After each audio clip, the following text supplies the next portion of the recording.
How's it going, everybody? Hope you're all doing well.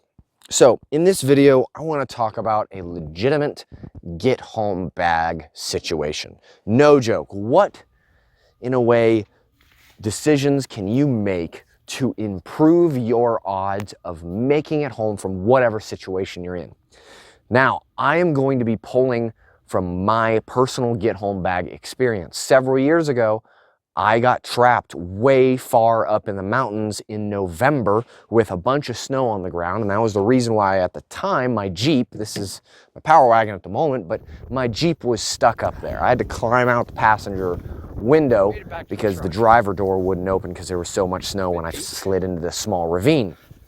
Anyways, I had to hike out multiple miles, then hitchhike home, and then not even get home initially because the guy wasn't even going that far, and slowly make it back to where I needed to go and then come back for my vehicle later. But this whole ordeal took me about 48 hours.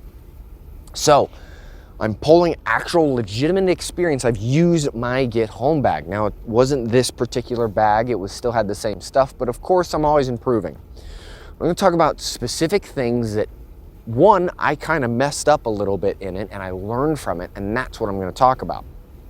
So, initially, right when you first get in your scenario, or you make that realization that, hey, something bad's happened, I can't drive out of here.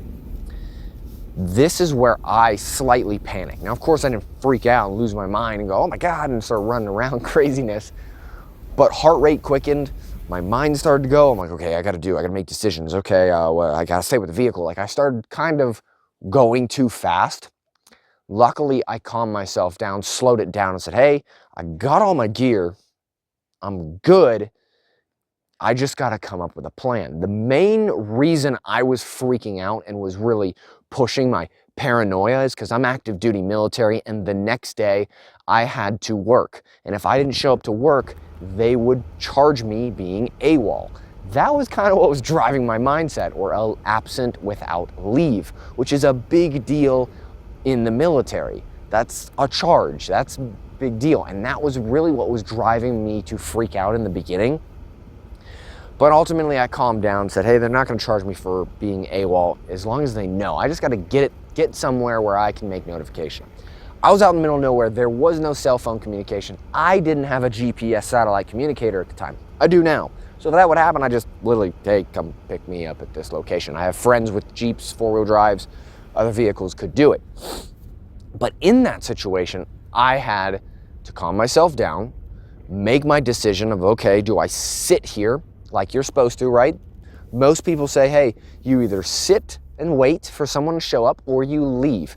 For a fact, I knew no one at all knew where I was because I was just having fun up in the mountains alone, which shouldn't be, but I was doing it. I guess I am right now, so that's kind of counterproductive, but anyway, someone knows where I am right now.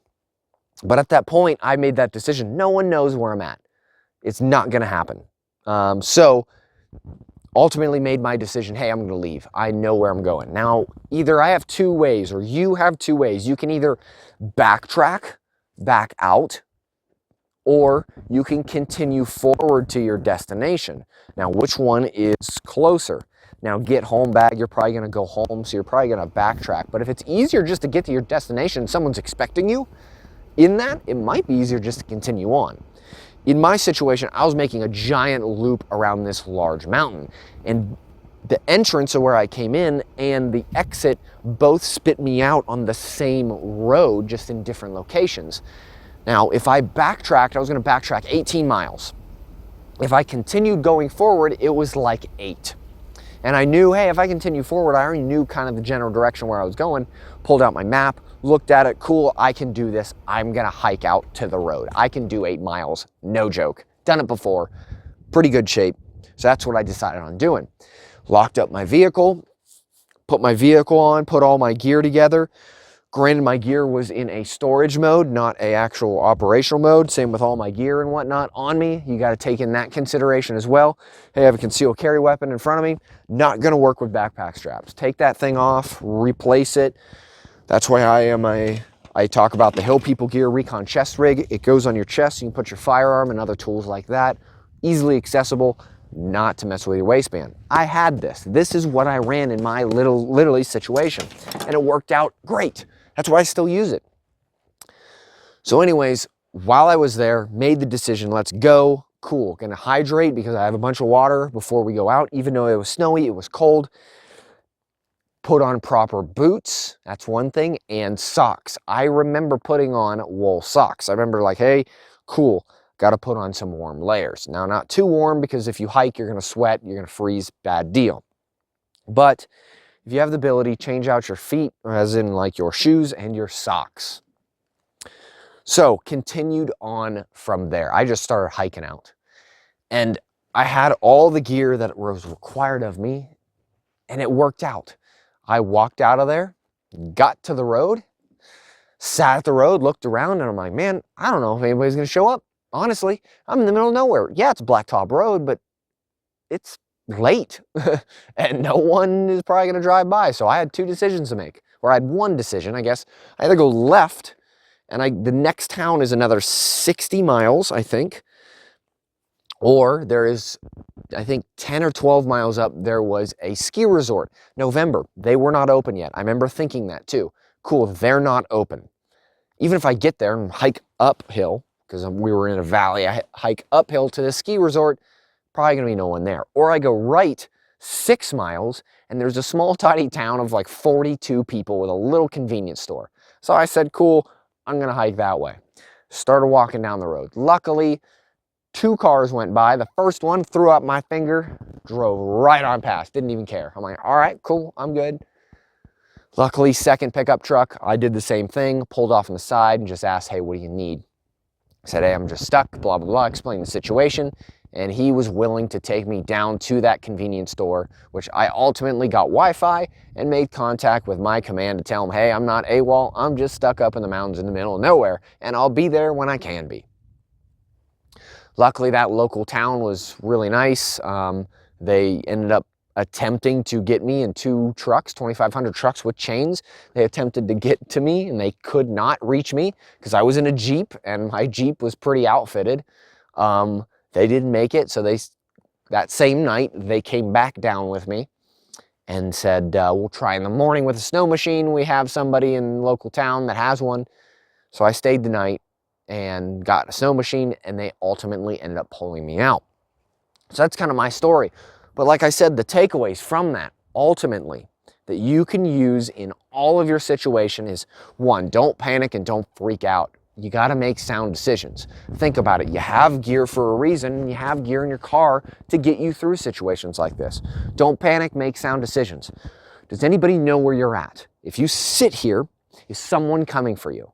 If you say no, then I guess you're hiking out.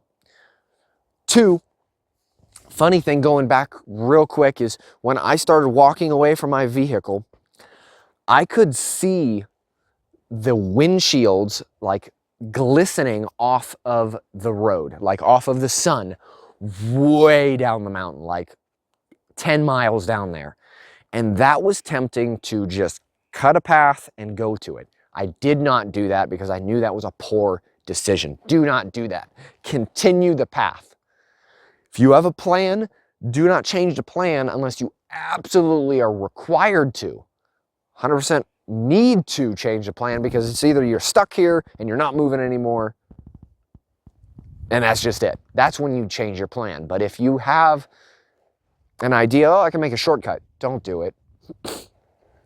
So don't make your shortcuts, continue and follow through your plan. Keep yourself hydrated and motivated with food and water if you have it available to you. Strip layers if you need to, don't overheat, and continue the plan. Continue it all the way out. That is what I'm talking about. Ultimately, it's going to be the little things like concealed carry or a Leatherman on your belt for, like, if it's attached to you, take that stuff off because it's going to cause a pain in your hips and stuff like that when you put the waist belt on. Distribute your load properly and walk out. So, kind of random tips, but I wanted to share my real world experience with you and some of the little things that I got from it that ultimately I kind of changed my bag around a little bit before, and just trying to give you solid information of a real world situation that occurred to me. If you guys like this kind of stuff and want to hear maybe more detail about this, I can go in more detail about it for sure. But if you do, definitely like, subscribe, throw a comment. Have you ever had an actual get home bag situation? Like, no joke, you were like freaking out, like, oh my gosh, I'm stuck out here. Okay, cool, calm down. And then you continue to plan. Maybe you were with someone else too. You don't have to be alone. You both or three or family can be all in that situation. And that's just more stuff to manage. But like I said, like, comment, subscribe, greatly appreciate it. And I hope you all have a great day.